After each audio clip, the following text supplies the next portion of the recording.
Last month at Lorehaven, readers were buzzing about a two-part article series from Josiah DeGraff, which we labeled, Should Christians Cancel Woke Stories? In short, Josiah suggested that Christians must watch out for our own propaganda first and approach stories not as culture warriors, but as students. That raises a big question that I think is hiding behind many readers' questions about that article series. When we're enjoying stories, who are we supposed to be? Before we talk about our added callings as story creators, evangelists, or even students, what is our one job?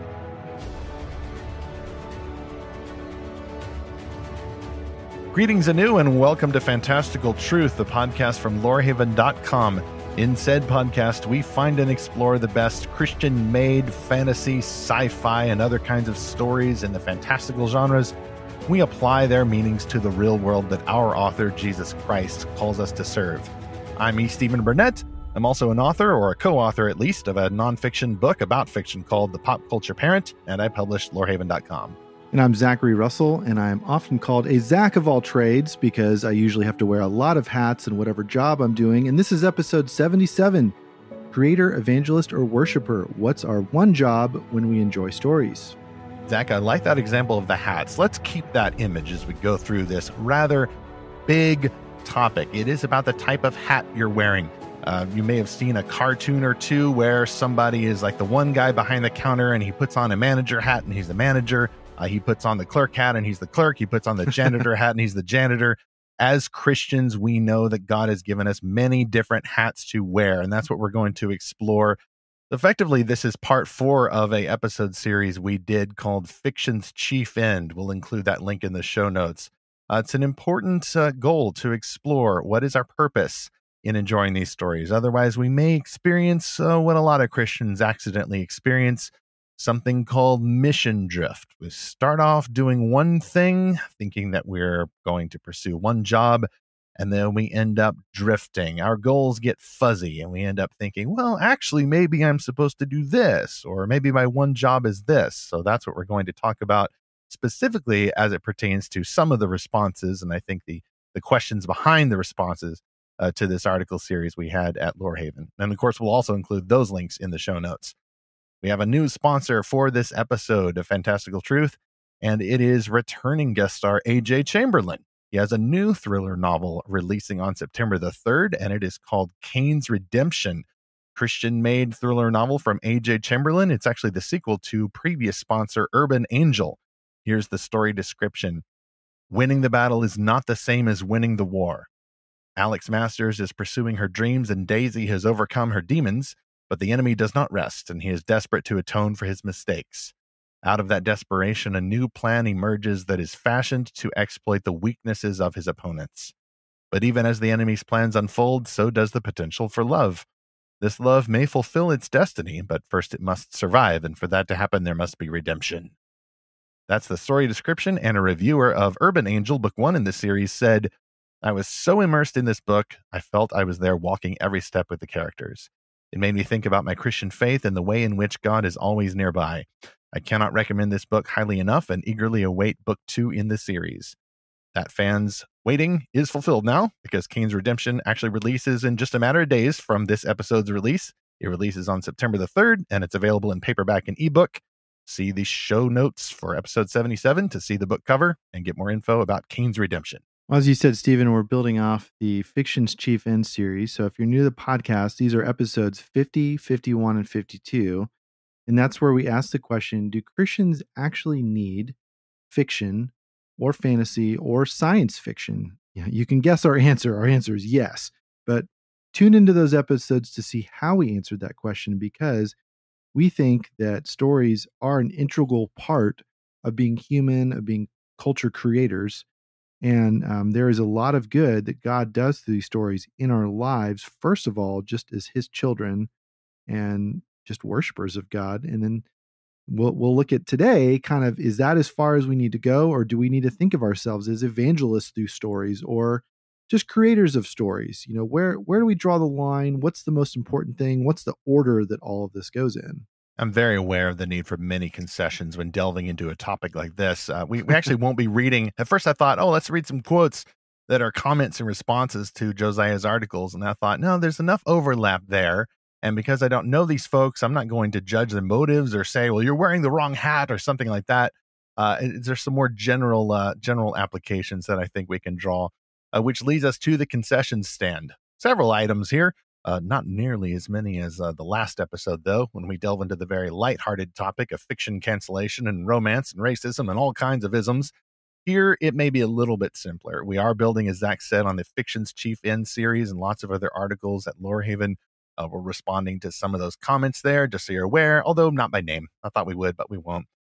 We're also going to assume an audience of mature Christian listeners. We're not talking about what kinds of stories the kids need. We're not talking about stumbling blocks to new Christians, or even so much Christians who are vulnerable to particular kinds of themes or content in a story. We're going to assume, like, okay, there may be special policies for folks like that over whom we are entrusted as guardians or parents or pastors or whomever. But mainly we're talking among ourselves and as an audience of Christian readers, Christian fans. And that's definitely our prime identity here. We are well aware some of y'all are writers. We're not calling you out. It's more about just challenging what is our first job? What is our one job before we get into applications for creators and evangelists? I myself, I co-wrote a parenting book. I insisted already, in print and pretty much on record, that before people think of themselves in terms of their parenting hat, before you put on the parenting hat, you must put on the daughter or son of God hat. Daughter or son of God is primarily responsible not to be a good parent, although that's also important, but to be a good child of their creator. Still, we have a little pre-homework here. You might want to do a little light reading about the question. You can actually just put this into your search engine and ask, what is the chief end of man? What is the chief end of man? Very famous Christian confession there. And the answer to that forms a lot of the foundation for our discussion today. We are trying to put first things first, which means, as many of us learned in family or Sunday school or whatever, God, others, and you. God, others, and you. The vertical, as some people say, going up to God before we go horizontal to others, or before we stay put, you. Unless we get this right, our vertical direction, our focus on God, love the Lord with all your heart, soul, mind, and strength, and also love your neighbor as yourself. All of our questions about happiness and holiness and why we're enjoying stories in the first place, I think they're going to be misdirected. And we'll start looking around us or looking at us rather than looking first at God. That's not just a spiritual slogan. That is just orienting our life around the prime mover, the authority, one might even say the capital A author of the entire universe. Stephen, this topic gets to me a lot because this comes up a lot at home. Should we enjoy certain stories that we know contain values that are antithetical to what our family holds true to? Will we then be giving, ammunition to the enemy to fire back at us? Will we be weakening our own convictions by enjoying stories and sort of letting these ideas slip under the radar, going through the side door of our heart and deconstruct those convictions we have? We're very aware of this and how things affect our kids even more than they affect us because they're still forming a lot of their identity and their values. And so I totally get why fellow Christians have a very hard time with fiction. Like we kind of have two minds with it. There's just the normal part of us that we all love to enjoy stories and entertainment and leisure. And we sort of just put all entertainment in that category. And then other times it can feel like work. And then it doesn't feel very enjoyable. And it feels like you can't just read a book. You got to do a book report. You can't just go on a vacation. You have to go on a field trip and make it educational. Yeah. And so this topic goes really deep into how and why are we spending our time on stories? And again, this gets back to episode 50, which we won't go there, but that's where we answered a lot of questions. Do we actually need stories? Is it just an extra thing? And, we made the argument, yes, we need stories. Okay, so now what do we do with these stories? What do we do with secular stories that have messages that go against our faith? But then also, what do we do with Christian stories? Some of which are more propagandistic and some of which are a lot more subtle. How do we feel about each one of those? You can feel very differently about a sadistic story, depending on what you think the purpose of it is. And that really gets to what is our purpose as it relates to stories. Exactly. I liked Josiah's emphasis in his articles about moving from that, moving from wearing the culture warrior hat to wearing the student hat. He has been a teacher. That has been his identity for a while, and he found great success, as he mentions, especially in part two, of delving into those stories, even secular made stories, the classics and all of this, from the perspective of that teacher student relationship. Although at the same time, though there's an authority structure there, everybody in the classroom is there to learn. And he really identifies with that. And so do I. One reader in response, though, said, I think we need a part 3 of this series because I still have a lot of questions, just like you were mentioning, Zach, of what about messages that are going to undermine our faith if we give them their lead. Part 3, maybe, I haven't talked with Josiah about it, but I think there may be more of a need for a part 0 or a part 0.5. Because like with any articles at a publication or any succeeding chapters in a book, I mean, every article at Lorehaven is going to build on the overall emphasis of the resource. That's why I really liked Josiah's emphasis on being a student. Everybody in this learning relationship, and there's an authority structure, but instead of going in there wearing a culture warrior hat, you're wearing a student hat. And if you know your job as a student is to learn, then you are primed to look at these books, look at these classics. Josiah did a lot of teaching for a while, and so he identifies with that. And so he's talking about how students learn, how we learn going over this material. That prompted one reader in response to say, well, I think we still need a part 3 to this article because I still have a lot of questions about what we do with messages that are antithetical to our faith and that will undermine our faith if we give them their lead. I'm not sure if we need a part 3. I haven't talked with Josiah about that, but I would think, we need more of a 0.5. This is building on the foundation of existing beliefs about our job, not just as a student, though. I don't say that that's our prime identity, but it does need to be understood in the background that we're building on our understanding of who are we? What is the main job that we have, or what is our one job? Not as a student primarily, certainly not as an author or even an evangelist primarily, but as something else. And that leads to our first kind of question before we get to our 3 big points here. That question I mentioned earlier in the concession stand, what is the chief end of man? The answer to that in a famous church confession, and we went over actually in our earlier series there, the Fiction's Chief End series. The chief end of man is to glorify God and to enjoy him forever. That also undergirds our other hats that we're wearing. Mixing metaphors here. It's going to happen. We're not just wearing the I'm a church member hat, or I'm a parent hat, or I'm an evangelist hat, or I'm an author hat.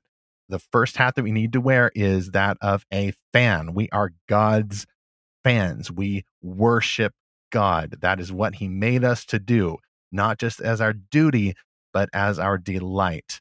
It is our highest purpose. That's just another way to say our chief end, to glorify God and enjoy him forever.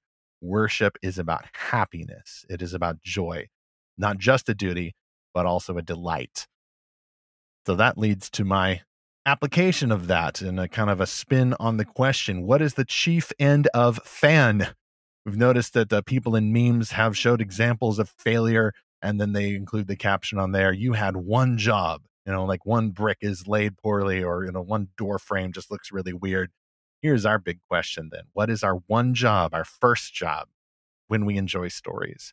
A more recent meme phrase, Zach, you've probably seen this one, is, well, so-and-so does understand the assignment, or so-and-so doesn't understand the assignment. We're trying to understand the assignment, our first assignment from God, our big purpose, the chief end of man. Only when we get this right can we better sort out those issues of what's propaganda. Do we need clean stories? Is this a Christian story or is it a secular story? All of those bypass this question. So we need to explore the answer to this question, and let's specifically explore maybe some not so great answers to what is the chief end of fan. Some people will answer, for example, is fan's chief end to be the author? That's our first big point. Is fan's chief end to be the author? Zach, you got any thoughts before we plunge into this? Just to pause for a second, you said our chief end when we enjoy stories is to be a fan. And so I think a lot of people are asking, in fact, we got a listener email about this that we'll go to later. and this was in a lot of the comments of Josiah's articles, are, can I even enjoy a story when I recognize, sort of the ulterior motives of the creator, when I recognize some of the messages, and yes, even when it seems more like propaganda. And so I think a lot of Christians ask themselves, well, is my chief end to be a fan first, or to be sort of a cop, to be an investigator of, or, a discerner of good fiction? And yeah, I think that's a question a lot of people ask, rightly so, especially parents. First, you have to enjoy the story for what it is, or you have to at least read it for what it is, not just look at how you can use it, but just put yourself in the passenger seat to an extent of a story to find out where it goes. And then you can circle back and see, did this take me to a good destination or not, just to kind of use a different metaphor here. I think if you're trying to read a story and grab the steering wheel the whole time, you're either not going to finish the book and make assumptions about where it goes, or you're just not going to see the point of what the author is trying to do with the story. You're just trying to get it to conform to where you want the story to go.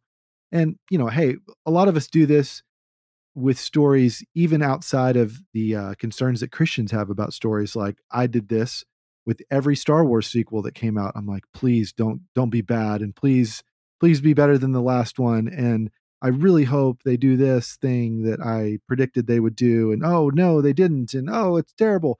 And so, yeah, it's very easy to just have that attitude anyway towards stories.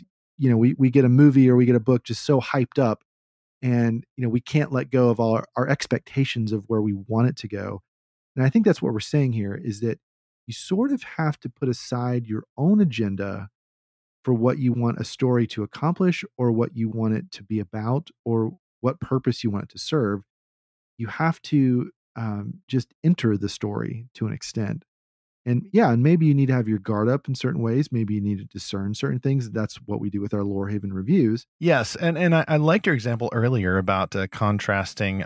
If you're reading a story, if you're trying to enjoy it, are you on vacation or are you working? And that's really, that's another hat that we're wearing here. We keep comparing these two hats, or the things you wear, because we wear things to reflect our identity, the role that we're in, the job that we're doing.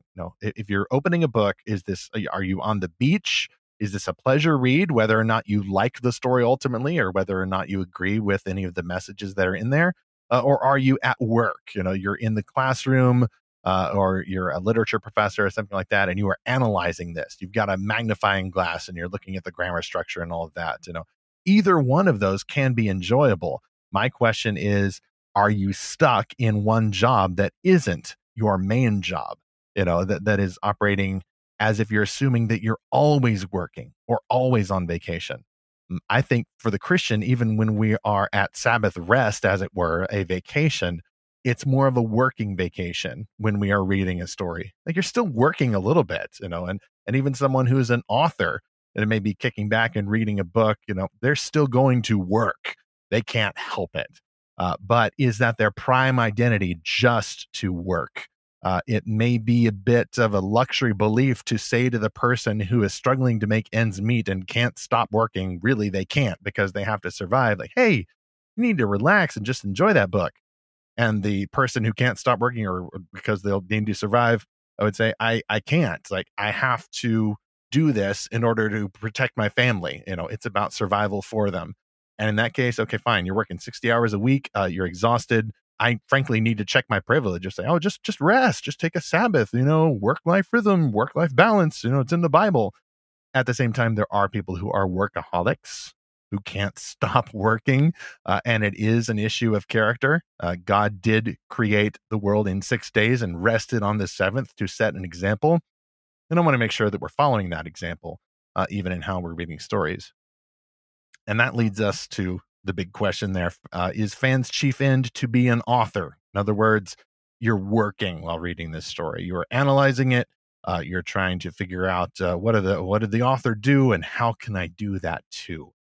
It would be like someone who watches a movie with the commentary on. or the little behind the scenes boxes they used to show, for the first time. Maybe you do that watching a movie for the fourth or fifth time because you want to know, like I did while watching the Lord of the Rings special features, which are top tier. I want to know, how did they do that? I want to know the people who made this story. I want to know why they did that. I want to know what makes them so obsessed with this world. But imagine watching the movie with the commentary on for the first time just to analyze everything. You would wonder about that person's motives. Like, you would wonder how much of a pragmatist they are. Borrowing again from Middle Earth, do you care to see things grow like the wizard Saruman used to? Or are you going to have a mind of metal and wheels and just care about plundering the resources from that successful growing forest in order to build up the Tower of Isengard, in order to make yourself the king wizard of Middle Earth? That's affected how we do things even at Lorehaven. A little inside baseball here. I usually don't go into this because it's like editorial stuff and, it's kind of behind the scenes. So I want to follow my own rules here. But we used to get this a lot at the original Speculative Faith blog from which the Lorehaven project arose. It was just a habit that people had in articles and the comments and everywhere else. People were speaking as authors. They were assuming the identity of an author, putting on the author hat, and it seemed to be at least how people spoke by habit. It was the only identity they had. They were treating author or writer as their one job. And when I started doing more editing at the site, I still trying to find the editorial voice, and this was about mission and all that. I actually actively began to push back against this. I started asking, hey, wait a minute, though. If we're all talking as writers, up here in the writer clubhouse, talking about righty things and industry and agents and grammar structure and protagonists and POV and all of this, what about the readers? What about the fans? Like, even from a professional vantage, we're kind of stuck in an echo chamber here, just talking to each other about how to reach readers, except a lot of people weren't even talking about that. They were just talking about craft and industry and professional stuff and all that. Not so much what the successful authors were doing. By the way, I do think there's a correlation here. The most successful authors seem to be the ones least open about talking about writing stuff on social media. They are known for their stories, not so much how they make the stories. All that happens, all the sausage is made in a factory without windows. That's kept out of the public view behind the scenes to preserve the magic a little bit. So even from that professional interest, maybe we ought not just approach this with our writer hat on. Maybe I'm not a writer first. It's a secular argument. I'll get to the biblical one in a moment. If we're always talking about this inside author baseball, it seems we kind of deserve the obscurity. If people overhear the conversation, they go, well, that person is in professional talk mode. It's a bunch of rocket scientists getting together talking about rocket science, and I don't know about that, and it's really not for me. I dabble in it here and there, but this isn't my club. Think I'll go elsewhere. For practical and doctrinal reasons, I do disagree with this authorial impulse. I think we, especially when we're talking on websites like Lorehaven or in book clubs or places like that, we need to think first as fans. And you can find the example of people who lose that identity as fans when, Zach, you look at the movies. Everybody yells at the movies that they perceive are not being made by people who are fans first, but are just being made by corporate boards and meddling writing teams and too many producers' notes and all of that.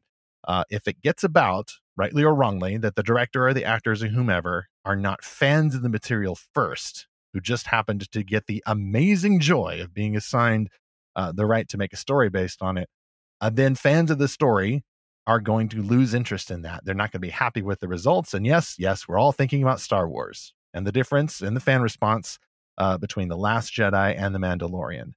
Rightly or wrongly, people perceived that the director of The Last Jedi was not first and foremost a fan of the material. And I think rightly, people perceived of Jon Favreau and Dave Filoni, the showrunners of The Mandalorian, like, wow, these guys are uber fans. They belong here. They need to be making this stuff. And in the interviews and in the press and everything, and I'm sure some of it's exaggerated, but it's easy to tell, wow, these guys just love the stories. They are big geeks who also happen to be skilled creators and filmmakers. But they're not as interested in talking to you about all the little processes behind the scenes, except unless you ask them in the special features. Dave Filoni, for example, just wants to geek out about all the Star Wars lore that he can tell you. I think that if we don't do that, we'll end up just manufacturing stories. Or whenever we are enjoying stories, we won't be able to turn off that professional side. We won't be able to rest because we're constantly in this creative workaholic mode. And it's kind of rude ultimately if you're just reading a book to rate it for parts. Like, how did that person do it? That person's big and powerful. That person's a celebrity, and they're attracting interest. I want some of that. Yeah, where's the copy paste button? Yeah, exactly. I want to. Can you give me some of this for your? Give me. I'm actually thinking of in the very wrong version of this is Simon Magus from the Book of Acts, who sees the apostles doing these wonders, and then goes up there and like, hey, give me some of your power, and I got some coin for you. I got some coin for you. We want to make sure not to get anywhere near that kind of pragmatism. You're losing the role of the fan, losing the joy of it, and just focusing on the work of it. That impulse leads to novels and movies that most fans simply don't enjoy. I want us to enjoy the story as much as we can, not without discernment, not turning down our guard, but as a working vacation. You're always going to be discerning if you're in Christ. You need to be doing that while you're reading a story. You definitely need to watch out for all that stuff that's going to tempt you. But don't go into it just looking for stuff to use. Go into it looking for stuff that you can become a fan of if you can. Another example like Simon Magus is Judas Iscariot, when I think it's Mary that comes to Jesus and breaks the alabaster jar of perfume, and very wonderful act of worship. And Judas is just thinking very practically, hey, we could have sold that perfume and given the money to the poor, and certainly not to myself. And he just didn't understand the point of worship and the point of extravagant worship. He only saw, like you said, he just wanted to raid that perfume for parts and sell it for something practical. And there is a certain Protestant work ethic, which I have, and I'll bet you, our listener, you may have this work ethic, which sort of holds us back from enjoying stories. And we take off that hat of a reader or a fan. We put on the hat of whether it's an author or a discernment blogger or parent or doctrine cop or whatever label you want to put on it.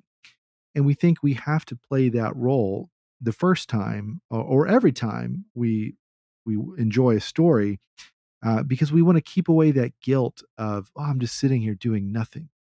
I'm just being passive, and I'm just letting the story come into my house or my eyes or my mind. And I'm first of all, I'm just not even doing anything productive. And second of all, again, I'm letting the creator of this story be in the driver's seat, and I should be the one driving.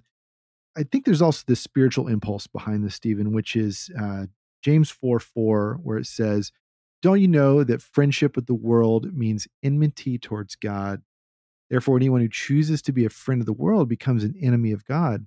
I'm speaking here now to the comments in Josiah's article that I think a lot of people have that wariness of, well, if I don't have my guard up with stories, am I being a friend to the world and therefore an enemy of God? I have some more to say on that in a minute. But here's kind of my big thesis is that even if you are approaching life as an author, even if you're looking at everything through the lens of like, well, how can I create a good story? I think the very first step you have to do is you have to love stories. You have to love the genre that you're writing in. This is a big thing that Thomas Umstattd talks about on his podcast, Novel Marketing, is that you can't hate a genre and then try to write a story in that genre to sort of subvert, what readers expect. And this is what killed The Last Jedi. But I would also say there is a parallel here with, you can't be a missionary if you hate people. You can't go into another culture or another country or just a different group of people with this attitude of, I'm going to fix them. I'm going to change them. I don't really like these people. I mean, that's kind of the attitude Jonah had, right? Like, I don't like these Ninevites, and he tries to get away from them. And then he just kind of begrudgingly goes there, and that doesn't really work. It's not hating God. It's not becoming friends with the world to love people or to love genres or to love the stories people tell. I think you first have to have that love for what is good. Now, yes, we don't want to love what is evil. We don't want to love what is idolatrous or wrong. but you have to love if nothing else, you have to love the intention. You have to love the good parts of stories. And then we can move from there. And there's some different ways we can go, but you have to start there. And just to quote what Jesus said in John 17, when he's praying for his disciples, he says, "My prayer is not that you would take them out of the world, but that you'd protect them from the evil one." So we are in the world. Like that's not going to change. We can't take ourselves out of the world, but we have to find a way to love people while still loving God the most. That's what I liked about Josiah's articles, and we'll talk in a moment about how people approach the world with this evangelism hat on.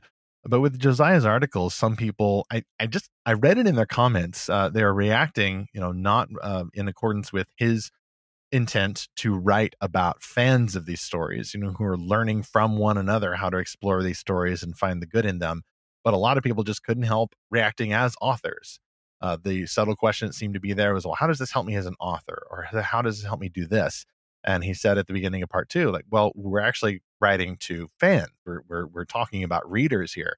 Not every reader is a writer, but every writer is, or certainly ought to be, a reader. Josiah taught high school for 4 years, I think he says in his article. And so he's familiar with the classroom environment. That's the picture that he wanted to paint. And he wanted to imagine, hey, what if we're learning from each other about these stories? This is an exercise. This is a disciplined practice that we're doing with one another. And I couldn't help but wonder, in a classroom like that, you're going to get people who are sitting in the classroom, probably up front, not thinking, how can I learn from the teacher, but instead, how can I become the teacher? And of course, there's some students in any classroom that are going to become teachers. I mean, every teacher got there that way. Just as there are some people in a writers' conference who are going to be sitting there thinking, man, I sure wish I could be a faculty member of a writers' conference. and then you too could be teaching to people, some of whom are going to be wishing that they had your job. I think that's going to happen in any professional development environment like a classroom or a writers' conference. But it ought not to be the first job that we're trying to do. Even if we are called to go in that direction, not only are we going to do badly at it if we get there, but I think it's going to be almost a form of disobedience. You're trying to be first when you need to be last. That's what Jesus said specifically. He who would be first must be last, and he who would become the leader must be the servant of all. And of course, that is how he illustrated that example, by dying, by becoming a servant, washing the apostles' feet, getting his hands in the dirt, often literally. Jesus may be the only exemption to the rule that a good teacher knows he or she should never stop learning. We're always learning. We're always learning from one another, not just in a classroom with 1 or 2 people up front and everybody else in the desks facing them, but in a circle, maybe more like a small group Bible study, learning from one another. And now that I brought up the Bible study example, that leads to the more spiritual version of this approach of thinking first and foremost how you're going to wear that leader hat. And I think it's the issue when people are not just trying to wear their author hat when they pick up a book, but they're trying to wear the evangelist hat. This one's really tricky. And we need to grab again from the concession stand something in aluminum foil here, probably a breakfast burrito or something. This one, we could really sound like we are demeaning the need for evangelism. We most certainly are not. It is the Great Commission. It is what we are supposed to do. However, we've got to group even the evangelism call as secondary underneath the call to glorify God and enjoy him forever. That includes, but is not limited to, evangelism. Our big question here is a fan's chief end to be an evangelist? You're picking up a book. If you're a fan of these kinds of stories, like, should you be thinking mostly in terms of how can I use this to reach the lost? How can I use this to reach the lost? Which might be the same hat as the author hat, because the author wants to reach the lost. Or should the author want to reach the lost? We could have a whole other set of new concessions about this identity. Is our prime directive, our chief end, only to evangelize the lost? Am I supposed to wear the author hat and the evangelism hat before I wear anything else? And I did see some of that assumption behind some of the responses to Josiah's articles. And unless we address that assumption directly, I think even our calls are like, well, we need to make stories that are not propaganda. Even those calls may end up being propaganda because we're still assuming that the purpose of the story is to reach the lost. If you make that your main goal, I'm not even sure you're going to reach the lost very effectively. I've noted before, like Zach, you've heard this. Listeners, you probably heard this too, where I've noted that older generations of Christians would come up with rules about clean and unclean stuff in fiction because the world is watching. The world is watching. We need to present a good image to the world. They need to see Jesus. It's a good impulse, right? The world is watching. So we need to make clean Christian movies and clean Christian stories, so they know that we are valuing holiness. We take purity seriously. Along comes a new generation now reacting to some of those uber clean Christian movies, and they say, now look here. This stuff is just too clean. It's not realistic. You've got to make these stories more realistic because the world is watching. I come along and I say, I think you guys are both wrong. You're entirely too worried about your call to please the world, to look good in the world's perception. And usually, by the way, the world means the segment of the world that the person personally knows. I see that a lot in, by the way, the political rhetoric. Like, well, we need to believe this or vote for this guy or not vote for this guy because the world is watching. Like, the world means you and your friends are the folks you want to please. Like, please be aware of those biases. Your secular friends. Exactly. Yeah. Your secular friends can beat my secular tribe. Yeah. The chief end is not to evangelize the world or to be a good leader to the world. That's a good way to end up an authoritarian or just a squishy type leader. Your chief end is to glorify God, to please God, to worship God, through the authoring of stories or through the evangelism of the lost. It's about pleasing God, not about pleasing your neighbor. Your neighbor may or may not like what God likes. It's not a dependable standard there. As I said, I think this approach leads to some assumptions about we need to have our fiction be clean. Some people will say, well, I must make sure this story is clean so that someone won't be tempted to sin. And then others come along and say, well, we need to make sure stories are truthful so that someone isn't tempted to sin. Like, you Christians are just cleaning everything up, and that's not the world that I see. Both of you guys are, I think, entirely too concerned about what humans will think.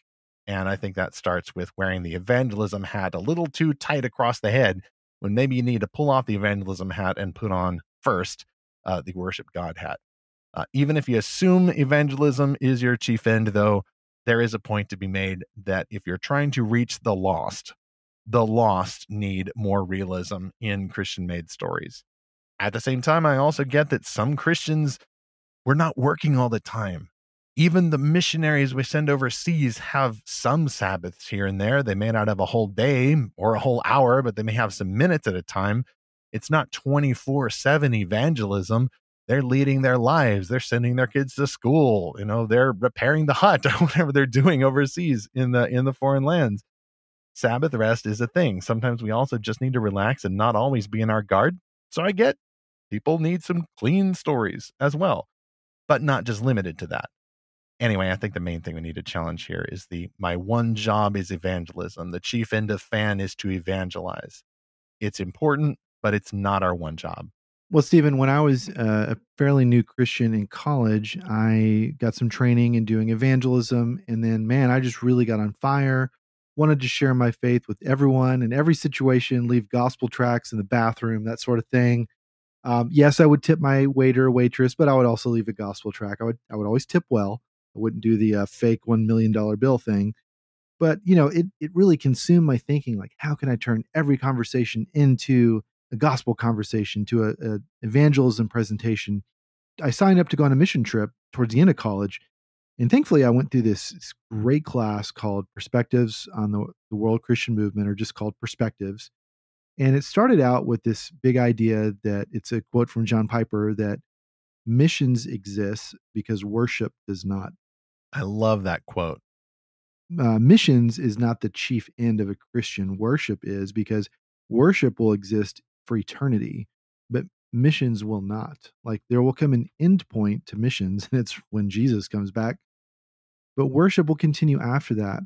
And so you have to first cement in your mind that your most important role is as a worshiper of the Lord and not just a servant. I mean, because Jesus said, I call you my friends, not my servants, because a servant doesn't know his master's business. If we approach stories in the same way, like, well, this story has to serve a missionary purpose, and again, this is how I approached stories for a long time, whether I was making a story or just talking about stories. Like, how can I turn, a book club discussion or a online discussion about a book into an evangelistic thing? And I think that's sort of misunderstanding what stories do. So we have always had preaching when it comes to advancing the Christian message. And then 500 years ago, we were able to print, or mass print at least everything. And I guess, obviously the Bible was written down, it was printed, but we didn't have the printing press until 500 years ago. And that totally changed the game to be able to mass produce Bibles and other books. But now the predominant way people communicate is through stories, because stories portray something. They portray a truth rather than just tell you what the truth is. They help you, as the Bible says, help you taste and see a certain truth, to experience what a truth feels like, or to experience what someone else experiences. I totally get that there is a lot of debate about this, because we very quickly get into the realm of empathy. I don't want to give so much empathy to something that I get swept away by error. And I don't want to, hate empathy to where I can ever relate to people. And there's a lot of debate about this whole idea of empathy, which I'm still trying to understand in some ways. But I think, first of all, we have to see what stories do uniquely more than other forms of communication. And a story lets you enter in the experience of someone else. And so when you read a story, you are putting on someone's shoes to walk around, and it helps you understand what other people value or what other people experience. So I don't look at it like I have to have my guard up every time. I just look at it like this is a simulation, right? This is a simulated reality that I am exploring, that I'm checking out to see what it's like. And then I'll come back and kind of evaluate it. But when we see a story as like having to communicate something, it's sort of like, okay, to use another metaphor here, the story is like a dream. And there was this fad for a while of like listening to certain audio tapes. Like this is back in the days of audio cassettes. I guess now it's, podcasts or apps or whatever, but listening to an instructional tape while you sleep so that you would learn something while you're supposedly dreaming. And I'm like, how do you even sleep if someone's talking in your ear the whole time? And then I don't know that that really works. Our brains work that way. But I feel like that is the approach a lot of people use with stories of, uh, don't let people fall asleep too much into the dream of a story. Try to narrate along the way, like you said, with that director's commentary, so that people don't miss what the message is. And it's like, no, if you want to preach a message, preach it by all means. Like, we need the gospel preached. But a story doesn't do that very well. A story helps someone, with their whole mind enter in this other world or reality or simulation or experience. Again, it portrays that truth. It doesn't, and maybe it doesn't portray it very well. Maybe it does portray idolatrous things. But I think it starts with understanding what it does well and what it doesn't do well. Exactly. It is about listening and thinking about a story before you're talking about the story, or you're picking up a pen or a pulpit before you're just being willing to sit there and listen to this other person. And for the sincere evangelist, that is part of evangelism, by the way. Like we could buy the assumption that yes, the Christian's main job is as an evangelist, but even then, you can get into these points about effective evangelism. For example, I saw a Twitter thread recently, a really good one, which was talking about apologetics in evangelism. Now, folks who follow me on social media know that in addition to loving fantasy stories, I'm also a big fan of apologetics done right. And lately, the majority view in our culture is not so much the classic questions of, is God real? Is the Bible true? What about creation evolution? Did Jesus really rise from the dead? The biggest questions, according to this person, is the simple question of meaning. Well, even if it all is true, what does that mean? Social media and stories and all of this are constantly deconstructing and being flippant about stories and ideas that are meaningful. And people will just dismiss it. They will swipe up. They will look for the next little emotional buzz, somebody jiggling on the TikTok, other issues of other popular culture. It's just constant distraction. The wise evangelist is going to focus, and stories are a great way to add that focus. You are tracking a narrative from beginning to end. The very genre of it, the very kind of cultural creation, is itself an argument, by the way, for the biblical narrative. If it is a traditional narrative structure, if the story takes itself seriously. So you can go there, even if your chief end is evangelism, but I wouldn't go there. I would say that you're going to get more effective evangelism if you put second things second and put first things first, meaning the chief end, meaning your highest purpose, which leads to our third big point here, that the chief end of fan is to glorify God and enjoy him forever, which also includes the ways that we participate in stories. This actually, Zach, come to think of it, goes back to our episode about discipleship. We were talking with L.G. McCary several episodes ago, kind of another cornerstone discussion there about whether stories are meant to get us saved or instruct us in morality. And we decided, no, it's more about discipleship. The story is not a pastor at the pulpit. It's not a lecture. The story is a discipling friend. This is more about a relationship between friends.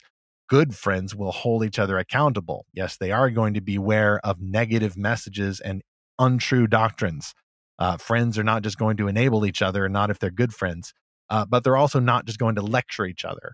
And I think that's why a lot of people are wary of stories that come across like they're trying to lecture the other person.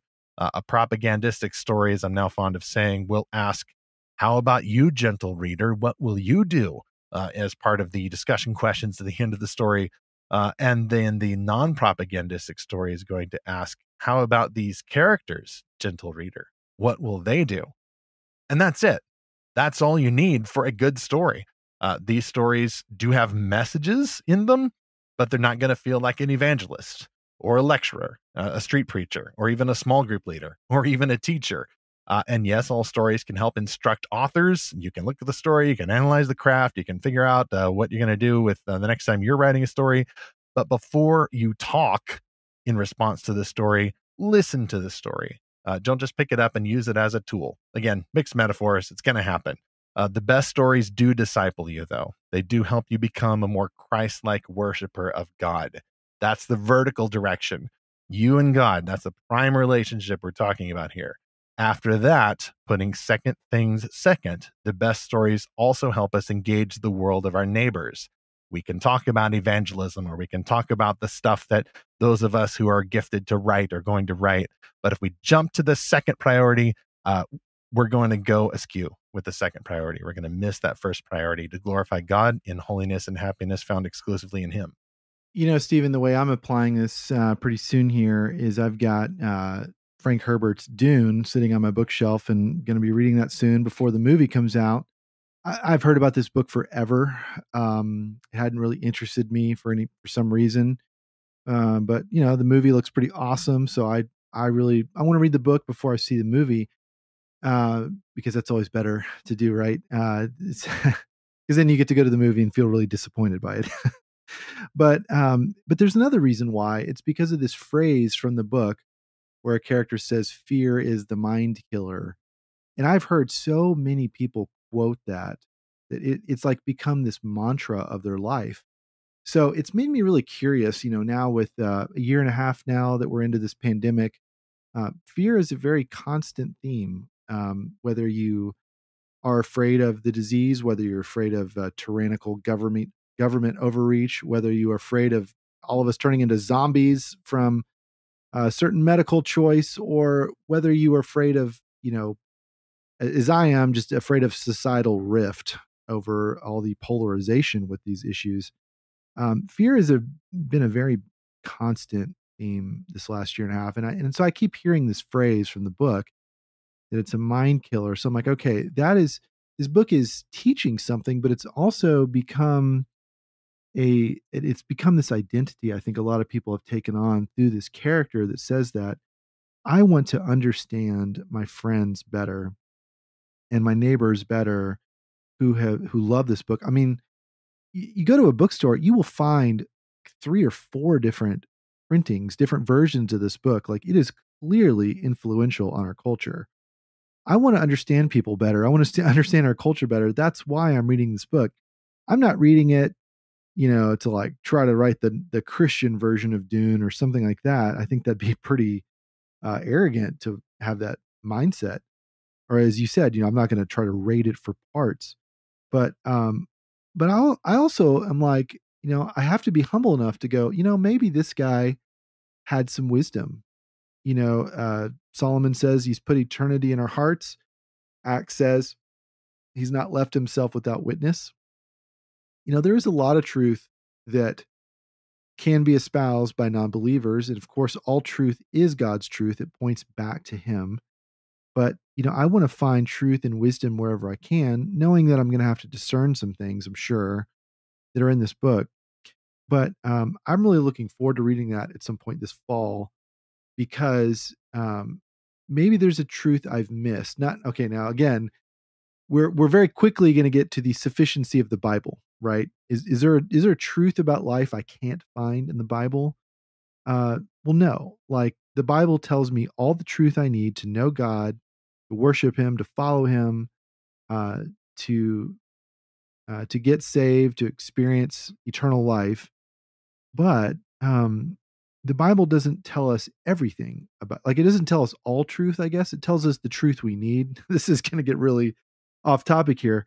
But the point is, a story can portray a truth in a way that brings it to life for us. Yeah, it's a And reflection. that's what I expect to find. Yeah, it's a reflection of truth. If God's the primary light, but a story can reflect that to you. I'm fond of saying that just as people bear the image of God, the imago Dei, a story bears the image of the person, bears the human image. It's a creation of the human, just as humans are creation of God. That's how we reflect God back to him. It's how we reflect God's creativity. So it makes perfect sense that that's going to come across in some secular stories.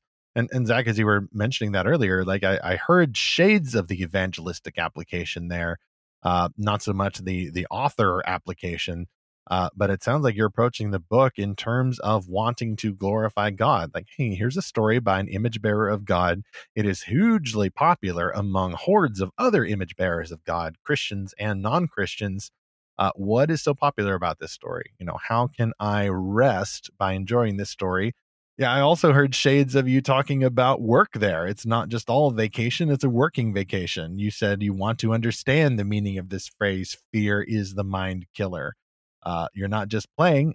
This is about trying to cope with the very real fears that we've had relating to the pandemic and other terrible world events. Afghanistan, cough, cough. It's practical as well as recreative. It's a working vacation. But to do that, I think you've got to put on that God worshiping hat and not cling so tightly to the author hat or the evangelist hat. Yeah, I definitely think, as you said, that we have to approach things first as a worshiper of the Lord rather than a servant of the Lord. Where we might differ here is, like, sometimes you have to put more emphasis on one or the other depending on where someone is. Oh, amen. Amen. When I was in college, it was all about turning every conversation into an evangelistic conversation. And I really needed to just slow down and focus more on my relationship with the Lord rather than obsessing over everyone else's eternal state. But then there are other times where I'm becoming too insular, or maybe we as the church is becoming too insular. And so I think there's a balance to it. I think you're right. There's a hierarchy to it. I don't think that enjoying a book is mutually exclusive to the other. And again, I'm not primarily looking at this book of, like, how can I use this book in some ministry context or certain way, but it is more of like, this has certainly influenced a lot of people. Maybe I've missed something here by ignoring it for so long. Maybe God has something to show me through this book, and that may sound strange. That may sound strange to say, well, I've missed something because I haven't enjoyed a secular science fantasy novel. But it's also like, the way I look at it is, maybe I've shut myself off too much to others. Maybe I've put up this wall to say, well, what do you people have to teach me? And there's I think Josiah quoted that, well, what does Athens have to do with Jerusalem? There's an extent to where that's true, but I think there's an extent to where that becomes kind of arrogant. And again, we get too locked in like a holy huddle. So the Great Commission is still part of our calling. We do have to put things in the right order. But, keeping in mind that worship is paramount. Amen. Did not the Apostle Paul implicitly answer the question, what hath Athens to do with Jerusalem, or however that phrase goes, in Acts 17? There it Yeah. is again. Now we have to quote this carefully, because Paul there was in full evangelism mode. He was there as a teacher. He was there to engage right there on Mars Hill, the Areopagus. And the Apostle Paul quotes from the pagan poets, and he points out the altar to the unknown God. That is what Athens has to do with Jerusalem, those little touch points. Pagans do have those touch points. And if you're going to be an effective evangelist, you are going to touch them, and you're going to affirm them and subvert them at the same time, not just one or the other. So that's an apologetics argument. But I can also point to the city of Athens, at least from what we can see of the ruins of Athens now, and we can say the city of Athens was beautiful. Stories that pagans make are beautiful. Beauty is an apologetic, as I mentioned in our episode with Tim Chafee about the Ark encounter. Beauty itself is a testimony that there is a God, and that he is beautiful and he makes beautiful things. And from a godless perspective, or any of these other religions, beauty makes no sense. I've actually used that argument on myself so many times when I'm tempted to doubt, or tempted to wonder if not just, is God good, but is there a God? My mind will go off in some Star Trek simulation. Maybe evolution's true, and the only hope we have is a future federation of planets, and God is irrelevant or has nothing to do with this. In that case, why do we find anything beautiful? Why in the world do we have that impulse any more than we have the impulse toward calling things right or wrong, the moral argument that C.S. Lewis used to open Mere Christianity? Beauty doesn't alone prove that God exists, but it's certainly good supporting evidence, and stories can glorify him in beauty, not just in their truth. When we are grateful for this beauty, when we receive it through a well-made story, flaws and bad messages and all, we can receive that story with thanksgiving. And as the Apostle Paul, again, wrote to Timothy, 1 Timothy chapter 4, it is made holy through the word and prayer. I would apply that to a story. Now, the story may not be holy, but I am being made holy through specific spiritual practices like the word and prayer. That's God's written word that we ought to be studying first and foremost, and prayer, that communication to God. We are in some ways in communion with him through these practices, and that applies to anything that we receive. And we can receive, I love that word, thanksgiving. That's what I think is missing. And sometimes when we put on the author hat or the evangelist hat, we don't pause to pray before the meal.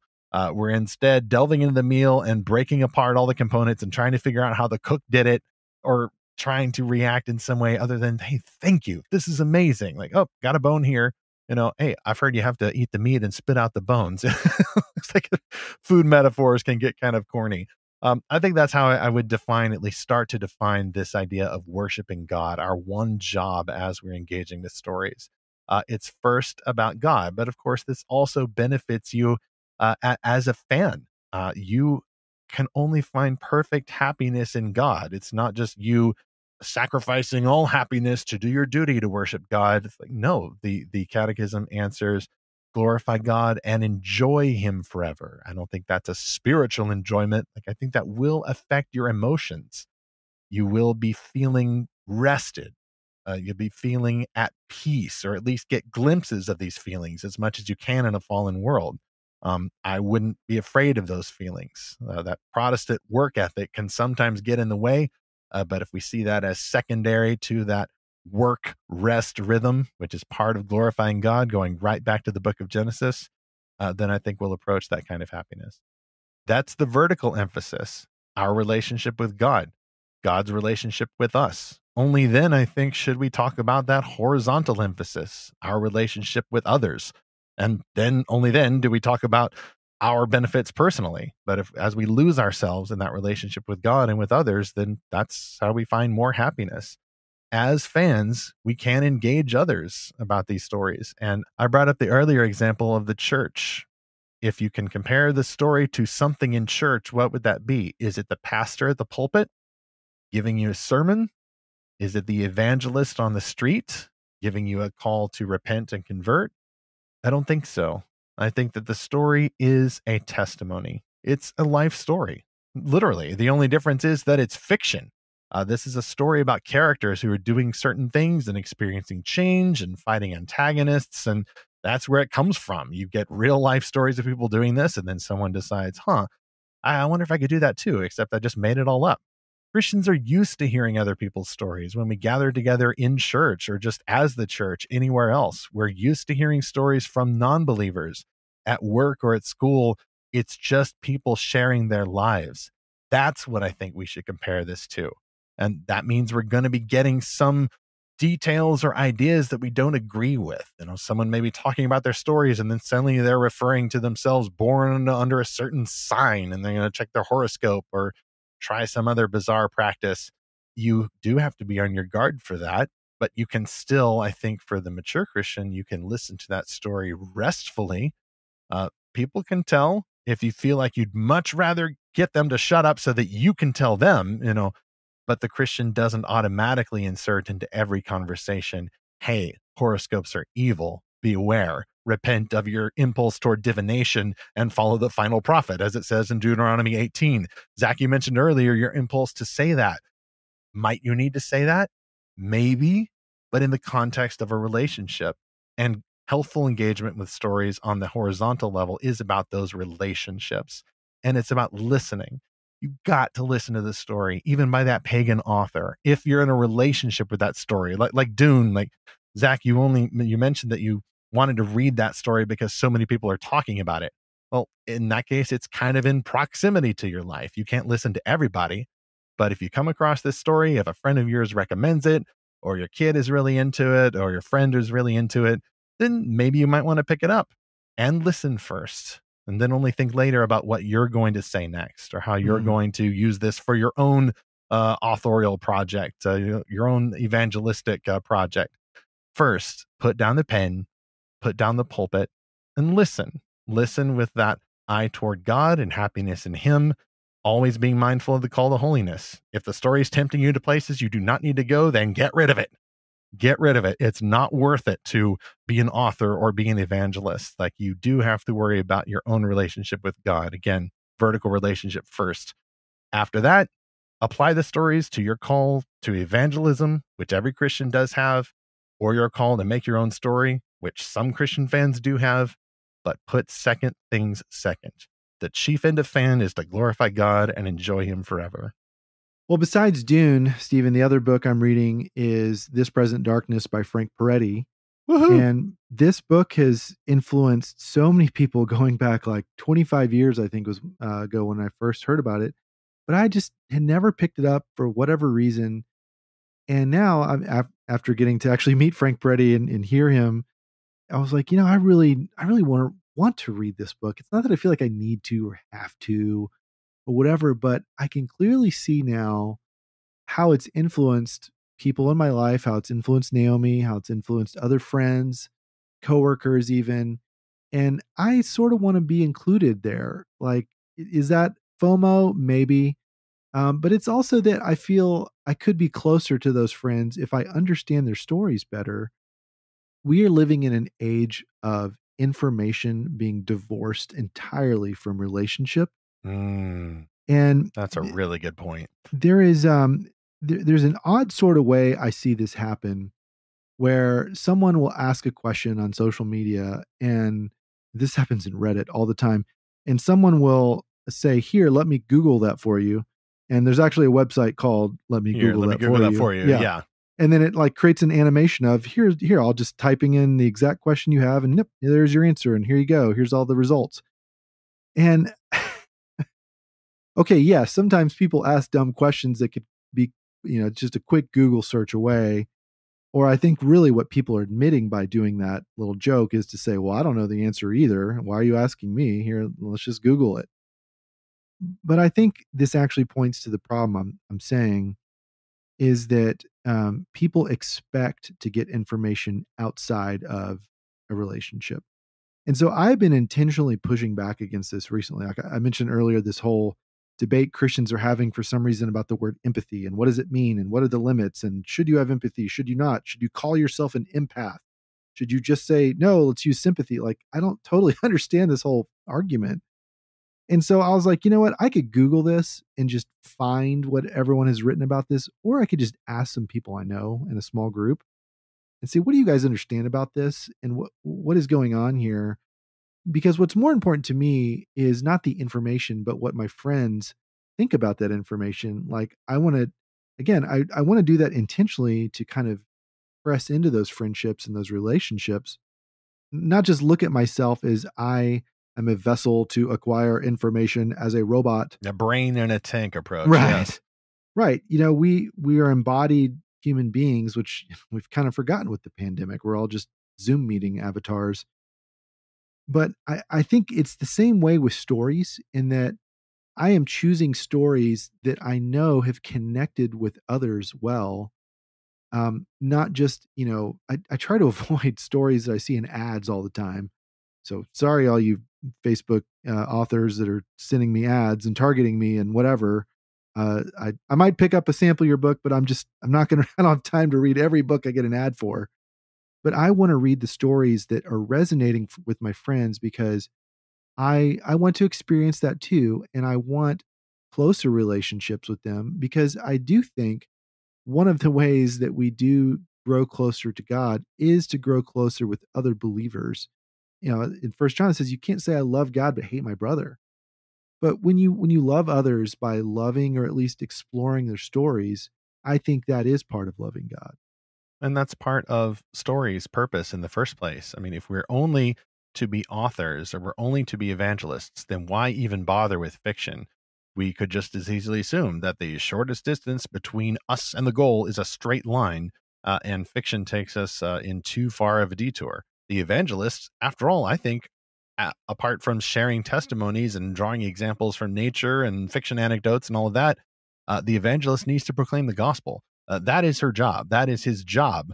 If that's the hat that they're wearing right now on a street corner or on a YouTube podcast or whatever, that's what they ought to be doing. A pastor, I think, and I've often said that I don't like it when a pastor gets up there and decides they need to be an entertainer. Like, no, your job is to pastor. Your job, well, specifically at the pulpit on Sunday morning or Wednesday night or wherever, your job is to preach. That is your one job right then and there.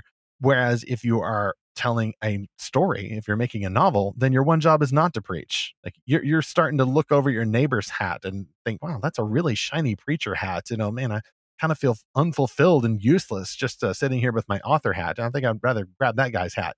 And then some of the preachers will look over at the author's hat and go, wow, they're getting a lot of readers. They're getting a lot of audience for their stories. Like, what if I just made my sermon just a whole bunch of stories put together and everybody's swapping their hats around rather than sticking with their one job as they are given in the moment. But of course, our one job before all of those is to glorify God, to focus on that vertical relationship. And it is about relationships, our relationship with God. Stories are not the mediator of that relationship, but stories are a good gift from God by way of other people. As we enjoy them, first and foremost, as a God worshiper, I think it's not only going to make us happier, it's not only going to make us holier in Christ, but it's also going to give us better abilities to fulfill those other callings, whether it's as a story creator or as an evangelist or a teacher or a student or any of those. Put first things first, and the rest will follow.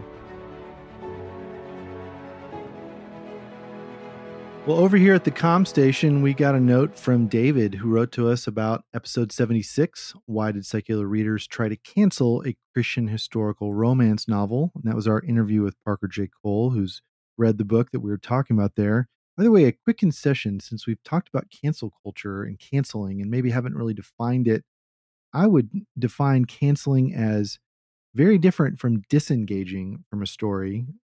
Canceling is not allowing other people to read a story. That's right. I'm canceling my Netflix account. I'm not trying to get you to cancel yours. Right. Or canceling it for you. Yeah. And so what we talked about in that episode was a book that was stripped of its award, which is an attempt to cancel it and discourage other people from reading it or enjoying it. And, there is a vast difference between saying, I didn't like this story. here's all my opinions about it, versus an organized campaign to try to punish a story and try to downrank it. And so, yeah, we are very much against cancel culture here on Fantastical Truth. So David wrote, quote, "Everything you said, Zach, was so on point. What an opportunity to share the gospel if we can see cancel culture as an atonement theory." And then David goes on to say, "I have a question. I'm reading a crime thriller and wondering how this glorifies God. Is there guidance for how to enjoy a book to the glory of God, even a gruesome one? Is it really as simple as praying or talking to God about what you've read once you've read it? Thanking Him for the excitement you feel? Reflecting on real people in similar situations?" End quote. Well, David, that perfect timing with that, because that's so much of what we talked about here. So I'm thinking about this story now. Put that situation in a crime thriller in the real world. There are real people every day whose job it is to deal with, the aftermath of crimes, right? There's police investigators, there's reporters, there's jury members, there's judges, there's bailiffs, jailers, all kinds of people that it's their job to kind of look evil in the face and try to bring justice to a situation. And ultimately, I think that's what a story about a crime is about. It's about the quest for justice, the quest for healing, the journey of sort of reconciling and in recovering from something horrible that's happened. Um, those are the good things about a crime thriller, right? It's the ending. I believe it's Ecclesiastes that says the end of a matter is better than its beginning. And I think that's very true of crime thrillers. Now, how you deal with the gruesome aspects, look, I can't tell you what convictions you should have. I can share some principles that I try to use with myself, which is, watch out for when a story becomes voyeuristic, when it's sort of priming you to enjoy the suffering of other people, when it is bringing up desires that you shouldn't cultivate. If that is what a story does to you, I mean, especially if the story is doing it to you on purpose, then I think you got to watch out for that. But if you're just reading a story about a crime, in a lot of ways, I don't see that as different from a a stenographer in a court that has to write down all the gruesome details that are being given in testimony, or a jury member that is listening to all of those gruesome details. I don't think it's the details themselves. Again, I think it's our reaction to them. But again, I look for the transcendent purpose in stories. Like, what is this point? What truth or beauty or goodness does this story point to? And is that the focus on the story, or is it just a nihilistic story that's saying, oh, there's no truth or beauty or goodness or justice in the world? It's all, everything is just wasting away and horrible and evil all the time. Certainly, how a story ends matters. Amen. I'm going to let that be at least our almost final word on that. The only addition I would have is that I seem to recall that there is a Christian writer of crime thrillers named J. Mark Bertrand, and I not read his books, but I remember the name. I think it was a bit on actually the Gospel Coalition website. Where it was talking about a Christian approach to reading and appreciating those kinds of books. If we find that link, I will try to link to that in our show notes. So, David, if you're listening, go to the show notes for episode 77 at Fantastical Truth. That's at lorehaven.com/podcast. Just look for episode 77. You can also, gentle listener, use the feedback form there if you want to have any thoughts at all to share with us about today's episode. Just go to lorehaven.com/podcast. You can also email us directly, podcast@lorehaven.com, or check all the socials. Search for Lorehaven on the Facebook, on the Twitter, and even on the Instagram. You can engage us there. Next on Fantastical Truth, what if you hated the idea of Peter Pan, but then you learned that your very skin sheds the fairy dust you need for traveling to Neverland? That is the magical start of Kara Swanson's Heirs of Neverland series, which began last year with the fantasy novel Dust. That book just won 3 awards at the Realm Makers 2021 conference in July.